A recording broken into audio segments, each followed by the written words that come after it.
I'm Marcy Winograd for Empire on the Rocks, a segment of our CODEPINK Radio podcast. I am so excited that Medea Benjamin is with me today. She's back from Cuba. Medea is the co-founder of CODEPINK. Welcome back, Medea. Hey, good to be on with you, Marcy.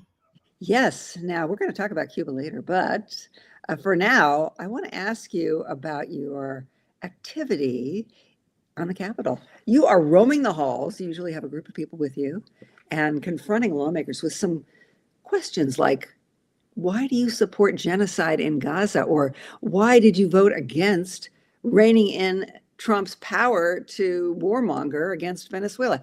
And then I noticed in some of your posts that people are running away from you. Are they rushing to cast a vote? What's going on? Well, it's funny you should bring that up because we were just running after Randy Fine. And if our viewers don't know him, he is the most racist, horrific, pro-Israel supporter in Congress. And he used to be very combative with us when we would say, how could you support the genocide? There is no genocide. They're all guilty. And his hashtags have been bomb away and starve away. He's really disgusting. And today, he would not talk to us at all. We had a long hallway to confront him. And somebody must have said to him, you don't look very good when you respond to those people, so don't say anything. And I think that's true for a lot of people. Their handlers have said to them, look, you're much better off not saying anything. So yes, it's harder to get them to talk to us these days. But we do go, Marcy, of course, to offices, office to office. And we've been doing a combination of trying to get support around War Powers Act to stop an invasion of Venezuela or stop the blowing up of these ships. And we've also been focusing on different aspects of the genocide. The last couple of days, we focused on Rashida Tlaib's resolution calling for accountability and saying that this is genocide and that accordingly, the U.S. is obligated to sanction Israel, to stop sending weapons to Israel, and a whole series of things that then come with the recognition of genocide. So we've been doing that. And of course, the issue still of getting funds for UNRWA and pushing Israel on allowing in the humanitarian aid. We know that even though this, quote, ceasefire deal is signed and it's supposed to be at least 600 trucks a day, the average has been about 170. And so some of these letters and resolutions and bills have been to force Israel to abide by what it says in the ceasefire. Circling back to what you said about Tlaib's legislation to acknowledge that Israel has committed genocide in Gaza, I would think that if most members of Congress, if the members of Congress who voted to transfer weapons to Israel voted for that, it would be, in a sense, accusing themselves of facilitating a genocide, right? Well, yes, and the vast majority of them have never used the word genocide and will not concede to this being a genocide. So that's a tough one. There were 20 sponsors of this original resolution, and now we're trying to get more. But it reminds me, Marcy, of the early days when there were 18 members of Congress, I think, who signed on to the ceasefire resolution. And it was really hard to get more to just even call for a ceasefire. So now, going on 3 years, we're at the point of pushing them to even recognize that this is an ongoing genocide. Well, thank you for all of that. I mean, we are so grateful to you, Medea, for confronting them and confronting them with the truth on a daily basis. We are going to have another quiz, and I call it a fun quiz, fun news quiz, and we'll talk more about Israel, Gaza, the UN plan in a minute. But first, are you ready for the first question? Okay. This isn't very hard. Number one, which country is sitting on the largest oil reserves in the world? A, Mexico. B, Saudi Arabia. C, Kuwait. D, Venezuela. Well, I would think that some people would think it's Saudi Arabia. because they do produce probably the #1 producer in the world of oil. But in terms of sitting on the largest reserves, it would be number D, Venezuela. You are right. And that might have something to do with the fact that Trump is threatening to go to war on Venezuela if they don't give him what he wants. Now, we know that Venezuela not only has a lot of oil, it has very dirty oil, crude oil. That's hard to extract and expensive. And it has other resources like what? Diamonds, yeah, bauxite. And you know what, Medea? It is the gateway, more or less, to the what they call the lithium triangle. That's Argentina, Bolivia, what's the other one? Chile. Yeah. And so this is a strategic path to extraction for batteries. Lithium's used for batteries, our cell phones, electric vehicles, energy grids. So it's really all about the resources. So what's happening with Trump and his warmongering with Venezuela? Well, it goes back and forth, back and forth, back and forth. One day he says, I gave the CIA the green light to go in and conduct operations inside Venezuela, which is kind of funny because CIA is supposed to be a secret organization. And also Maduro said they've been conducting operations in Venezuela for decades. And of course, we know the huge military buildup in the region. But then the other day, Trump said that, maybe he's open to talk to Maduro. So there's a lot of psychological warfare going on. The people of Venezuela, of course, terrified what's going to happen, but also preparing, because even if they don't like Maduro, they don't want to be invaded by the US. They've seen throughout history what that leads to. So I think there's a lot of division in the administration and in the Pentagon as well. We saw the resignation of Alvin Halsey from the Southern Command, and it turns out that he's actually said that he was in disagreement with the Trump administration on this policy. So I'm hoping that cooler heads prevail within the Pentagon and within other of these quote intelligence agencies that says, like Iraq, this is not going to be a cakewalk. This is not going to be a in and out.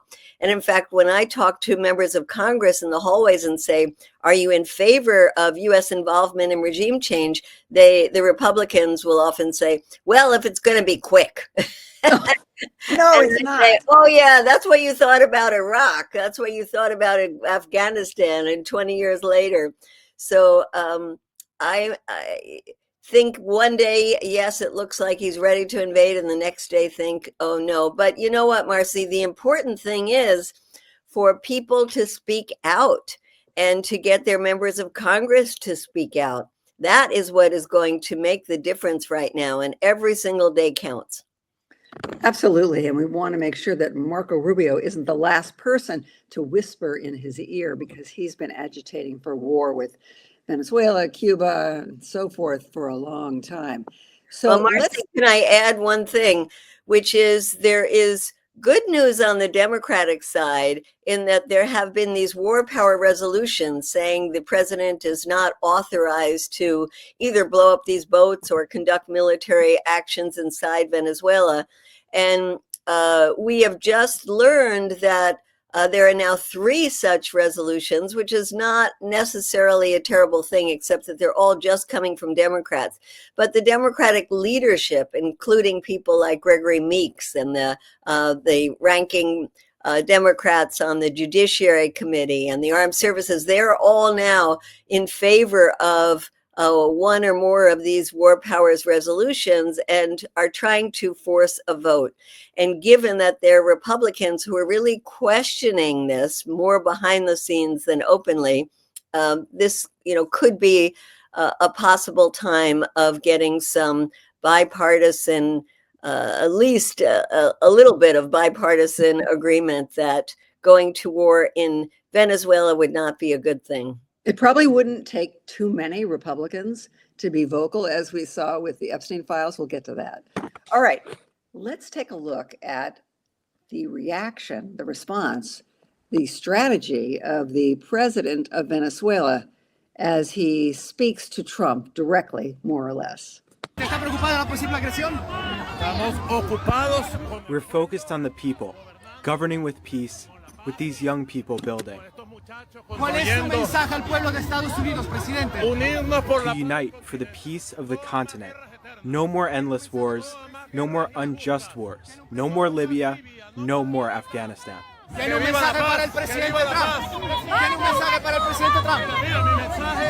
My message is, yes, peace, yes. Peace, peace. Hacer todo por la paz. Como decía John Lennon, ¿no? Alfred Nazaret, ¿cómo era la canción de John Lennon? Imagine us people. Mira, son jodedores.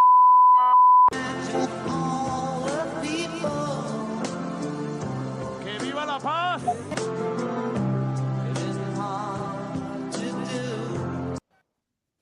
I think his response was really quite brilliant, actually. I mean, John Lennon was extraordinarily popular. Everybody loves that song. How can you go to war with a country or go to war against a country and occupy a country that's singing that song? So, yeah. I agree. Brilliant. I couldn't imagine Saddam Hussein doing that. He should have. But yeah, that's a great thing to do. And, you know, sends the message, let's talk. Exactly, and sends a message to a President Trump who so desperately wants that Nobel Peace Prize, right? Okay, next question. Here we go. Which country recently issued arrest warrants for Israeli Prime Minister Netanyahu and other senior Israeli officials charged with genocide in Gaza? What are the possibilities? A, Turkey, B, Russia, C, Algeria, D, Qatar. Well, I would hope that all of them would have, but I think it is a Turkey. You are so right, Medea.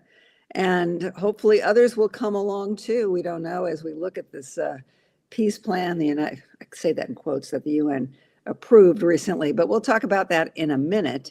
In terms of Turkey, I know that we have a team, CODEPINK has a UN team that's been visiting ambassadors and diplomats from all countries, all these countries who've been voting on ceasefire resolutions and visiting Turkey and pushing Turkey to do more at the same time that we, of course, are objecting to our country's complicity in this genocide. What are your thoughts about that peace plan? Well, first, I think it's a misnomer. We shouldn't call it a peace plan. It's really now internationalizing the occupation. It's just astounding, Marcy, when you just step back a second and think of it. Here is the U.S. that is the #1 country that is most complicit in the genocide. And now it is Donald Trump that's in charge of this, quote, peace plan. When he first introduced it, I don't know about you, but I laughed. I said, oh, this is ridiculous. Nobody's going to ever go for this. And then to see that it was voted on in the Security Council and passed, astonishing. China and Russia abstained. They said, hey, wait, there's no Palestinian voice in this plan. We can't go along with this, but they didn't vote against it. And meanwhile, you have all of these Arab countries who are on board, or at least saying they're on board. I don't know what you make of that. I think they have been such an incredible disappointment. You know, a lot of what happened on October 7th was because the Arab countries were normalizing relations with Israel and throwing the Palestinians under the bus. And here, 3 years now, genocide going on, they are doing the same thing. So it is really shameful that they accepted this plan. And it's really a question, what the heck is this plan? What's going to come of it? I mean, Hamas is against it. There's supposed to be a demilitarization of Hamas. They say no. Israel is not going to leave all of the land that it now controls in Gaza. Are international troops going to come in that kind of a situation where they will be shot at by Israelis, maybe even by Hamas, who knows? But, you know, are they going to want to get involved in that? it's just so unclear. And that's one of the reasons why it's mind-boggling that all of these countries voted for it. And in the discussion at the General Assembly, some of them said, well, there's many parts of this that are very unclear, that, will have to be worked out. But I think they just wanted, in the end, the U.S. to be responsible. And I think that's a large part of why Russia and China didn't veto it. They said, okay, you think you know what you're doing here. You're going to be the ones who then take the blame for what is to come. And I think it's so sad that there is so little Palestinian participation in any of this, and that really the whole idea that there is a board of peace that is led by Donald Trump. And, we haven't heard Tony Blair's name in a while, but I'm sure that will pop up again. It's not going to work. Well, Tony Blair, now he's supposed to be a member of this peace board, whatever that is. I was surprised to see that Mahmoud Abbas in the West Bank said he supported this plan. As I recall, that's what I read. And I'm thinking that, if you were to assume the best of intentions, some of these Arab leaders would be saying to themselves, well, Israel is threatening to finish the job, continue massive carpet bombing if we don't go along with this plan, and Trump is behind it, and we don't want that to happen either. I don't know. It's crazy. And they're going to send U.S. troops there too. Well, there are some U.S. troops there now. U.S. is in charge, or will be in charge, of the distribution of humanitarian aid. Let's see what happens with that. The U.S. all this time could have been forcing the Israelis or the Egyptians to open up the borders and let the aid in, and never did. So to think that they're really going to do it now, why should we believe in that?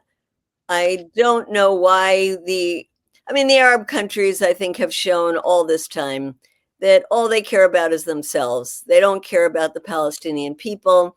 We see Mohammed bin Salman coming to the U.S. and getting wined and dined by Donald Trump, and it's all about money. It's all about those F-35 fighter jets, fighter jets, and investing in the U.S. And then, of course, they all want a piece of Gaza. So that is just so disgusting that these Arab countries might very well get involved with Jared Kushner and Witkoff's son and all these people, and taking advantage of the genocide to have their Riviera in the Middle East. And what's even more appalling is that before this vote, the United Nations didn't demand Israel allow the 600 trucks in. It's freezing, it's raining, it's cold. Let's go to an Al Jazeera report that takes us to Gaza. Our correspondent Tariq Abu-Azoum, who's in Deir al-Balah for us in Gaza. So Tariq, what exactly has Gaza's media office been saying about the living conditions in Gaza?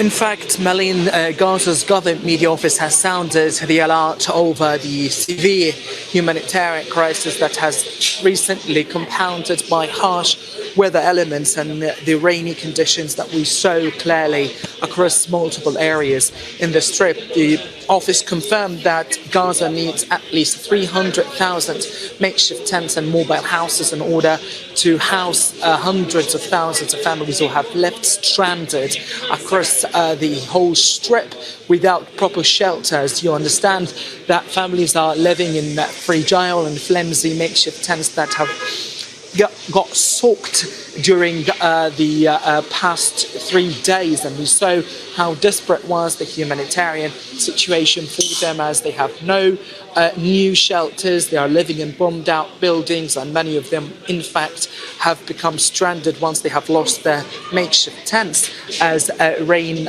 poured across the entire Strip. What has been so also alerting to mention is that the Gaza's government media office has been asking and calling the United States of America to uphold the agreement and even to exert further pressure on Israel to allow for more makeshift tents to access the Strip, as the numbers that have been sent to Gaza since the implementation of the ceasefire deal remains very limited and cannot meet the demands of Gaza's population. Outrageous. Outrageous. Outrageous. And meanwhile, over in the West Bank, people are having a hard time who do want to leave. Some want to leave, but they need all sorts of permits for this to get to the airport, through the airport, by land, and are fearful that they're the next Gaza. I hope not. It's so hard to look at those videos of the people in these tents that are flooded. I think of the few times that I've been out camping and had a horrible night when the rain came in the tent, and I thought, never again. And they're doing it night after night after night in these tents with the cold. You know, you just wonder how these politicians can just turn their heads and allow this to happen. And of course, as you talk about the West Bank, the conditions there are appalling, and every day we hear about another horrific attack by settlers. And let's not forget the 16-year-old Mohammed Ibrahim, a Palestinian American, who's been in prison now for going on 9 months. And the U.S., even his own member of Congress in Florida, refuses to even pressure the administration or the Israeli government about it at all. This is a teenage boy from the United States, a U.S. citizen. So if they can do this to him, and what he's, quote, accused of is maybe throwing stones, but basically being with a bunch of other boys who were throwing stones. Nobody got hurt. Nothing. And so, yeah, we know what they do to Palestinians who don't have U.S. citizenship. Well, Medea, the only light I see here, there is some light, and that is the shifting of public opinion. We saw the election of Zohran Mamdani in New York City, and now it's a minority who want to continue military aid to Israel. And I'm even reading on Responsible Statecraft that Laura Loomer, that right-wing hateful influencer, thinks that Israel should no longer ask the United States for the almost $4 billion a year, that it should be more independent. But the other crack of light that I see is this whole controversy around the scandal around the Epstein files. And I say that because we see a rift in the Republican rock solid support for Trump. Yes. But wait, it's important to point out that Laura Loomer said that because she thinks the U.S. is restraining Israel, and that money gives the U.S. too much leverage. If it didn't have that money, it could go in and, quote, finish the job. So at first I was excited saying, Laura Loomer wants to stop U.S. aid to Israel. And then I realized, oh, no. All right, here's you are right. Next question. What is the name of the Israeli Prime Minister who visited Jeffrey Epstein, his estates, more than 30 times between 2013 and 2017? Here are the possibilities. A, Benjamin Netanyahu. B, Yoav Gallant. C, Ehud Barak. D, David Ben-Gurion. I'd say C, Ehud Barak. And you are right. Of course, David Ben-Gurion, he was the first prime minister of Israel. He was famous for saying, "We are the aggressor." He passed away in 1973, so we know he was not one of the choices. All right. What did Barak do after he was visiting Epstein's estates and hobnobbing with the billionaires, prime minister of Israel, allegedly abusing underage women, young women? He made money. He was a capitalist selling surveillance technology to other countries that want to surveil their people. And it's really interesting, well, not interesting, shameful that the corporate media is not reporting on the connection between Epstein and Israel, that he hosted a spy from Israel for weeks, and that he engineered this relationship between Israel and Mongolia. I mean, you can't make this stuff up. right? Recruiting Larry Summers to be part of some Mongolian board to exchange equipment and to enmesh their militaries, including in operations in the Indo-Pacific. That is where the U.S. has about 375,000 troops to prepare for war with China. Good luck with that, right? So it's just mind-boggling. But thankfully, Dropsite News, also The Intercept, is reporting on this. Dropsite has been reporting on about 100,000 emails that were leaked or hacked by a pro-Palestine group called Handala. They hacked those emails. They were Barak's emails in 2024, I think. For more on the Epstein connection, here's a summation, because it's hard to put it all together, or it's challenging. Summation from an influencer on TikTok. No one is really talking about the fact that an Israeli intelligence military officer was living with Epstein in his Manhattan apartment. According to Dropsite News, leaked Ehud Barak emails and Epstein's calendar show that Yoni Koren, a senior officer at Amman, Israel's military intelligence directorate, stayed in Epstein's Manhattan residence multiple times, not for hours, but for weeks. And Koren served at the top level of Israeli intelligence. He worked in the same system that oversees Unit 8200, the cyber and surveillance arm of Israel's military, AI, hacking operation, predictive policing, and biometric tracking. Dropsite News showed that Koren stayed in Epstein's home at least 3 times between 2013 and 2016. And during one of those trips, he stayed for 2 weeks. During another, he stayed for 10 days. And while he was staying in Epstein's home, the leaked emails show him coordinating intel-adjacent communications with U.S. officials, including forwarding messages from Jeremy Bash, who served as chief of staff to CIA Director Leon Panetta. And another email shows Ehud Barak instructing Epstein to send a wire transfer to Itzhak Koren, which Dropsite News ties back to Yoni Koren, and the purpose of the wire is still unknown. And Dropsite News also shows that Epstein and Barak were also working on deals involving Israeli surveillance tech in Mongolia, and even building a back channel with Russia regarding the war in Syria. This was an intelligence ecosystem. So as a Palestinian American, this hits me differently. I know what AMAN and Unit 8200 mean. These are not abstract agencies to me. They're the systems that surveil and control Palestinians every day. These are the people that design the biometric databases, the facial recognition at checkpoints, and the AI that decides who moves and who doesn't. So when a senior AMAN officer stays at Epstein's apartment for weeks at a time, it tells me that Epstein wasn't just a child SA predator. He was a connector, a bridge between Israeli intelligence, surveillance tech companies, and the global elites. And the world wonders how these systems are all tied together and why they expand. This is how, quietly, through relationships like these, through networks that use Palestine as a testing ground, then export those tools worldwide. She does put it all together, but there are questions that remain. For example, was Epstein an agent? Was he an asset of the Israeli government? According to MURTAZA, I think his name was MURTAZA, excuse me. Sorry for that. MURTAZA Hussein. He writes about this in Dropsite News with Ryan Grimm, and he thinks, Epstein, it's not clear who was working for whom, right? Because Epstein was,